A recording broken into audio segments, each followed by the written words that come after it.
Dargaggeessa abbaan isaa isa qofaa qabuu fi baay'ee wal jaallatan tokkotu ture. Shama akkam nagaa jirtu ani Yoobsan Abbabeetii. Yoobsan miidiyaa YouTube channel like share subscribe gochuu dagatina.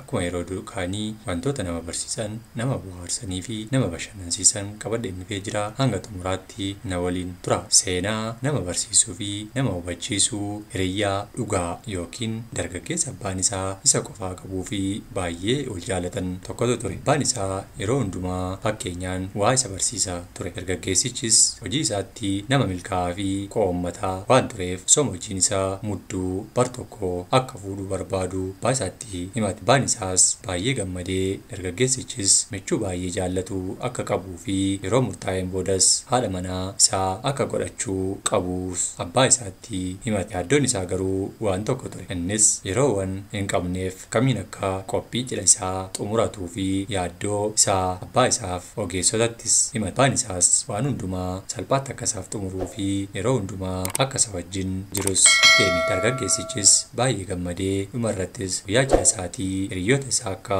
irratti affeeru yookiin waamicha isaa akka dhufanii bareechaniif ittis himate. Hiriyoota isaa kanas baay'ee akka jaallatu akka kabajuu fi isaanis akka isa kabajanii fi isa jaallatanis yeroo hedduu waadaa fi kallattii adda addaatiin waliif turaniiru. Eegaa qopheen hundumtuu dhumee guyyaan cidha isaas ni ga'e. Hiriyoota isaa waliin seenaa dheeraa qaban wajjin nyaatanii wajjin dhugan karaa dheeraa waliin deemanii fi gatii baay'ee waliif baasaa turan. Warra waadaa baay'ee waliif seenuun irbuu qaban eeguun ittuma fufe. Namni galma guddaa cidhaaf qophaa'e keessatti ni argame. Garuu namoota waamaman keessaa muraasa qofa kan argameef ture. Dargaggeessichi abbaa isaa bira deemuun abbaa koo hiriyoota koo naaf waamteetta jedhees gaafate. Abbaan isaas eeyyeen ilma koo siif waameera jedheen. Gurbaanis ani akka ati isaan waamtuuf maqaa fi bilbila hiriyoota koo hundaa sitti kenne. Kan dhufe garuu nama murtaa'e qofa. Akkamitti hiriyoonni koo waamamanii cidha koorraa hafuu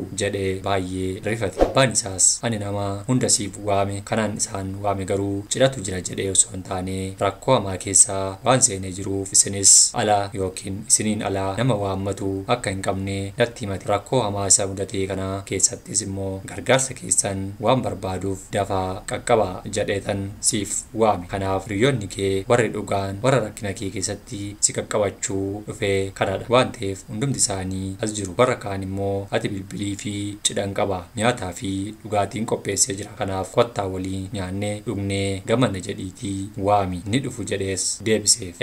Osoo nu ta'ee maal goona?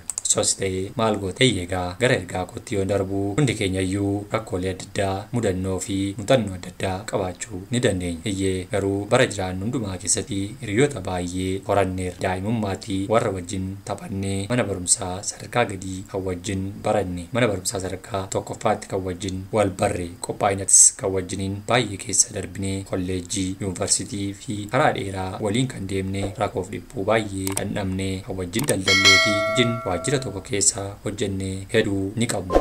Baay'een isaanii nu dhiisanii sokkaniiru. Baay'een isaanii nu irraanfataniiru. Nus isaan irraanfanneera. Isaan kaan immoo wajjin kolfuu, isaan kaan immoo wajjin nyaannee dhuguu, amma ammaatti kan nu wajjin jiran rakkannee waamnee nu cinaatti argamuu kan danda'an warra nuti hiriyyaadha jennee horanne sana hundumaa dhamoo miti. Hiriyyaa dhugaa yoo jiraate kan guyyaa gammachuu qofa osoo hin taane kan guyyaa gaddaatis, kan guyyaa bal'inaa qofa osoo hin taane kan guyyaa rakkinaattis, kan guyyaa dhabuu fi argachuu.